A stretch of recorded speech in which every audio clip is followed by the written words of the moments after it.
everybody, welcome back to SkillWeb. In this tutorial, I'm going to show you how to turn a Google Doc into PDF file. So let's get started the video.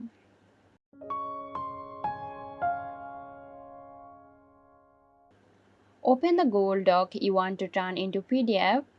Next, click on the File menu at the top left of the screen.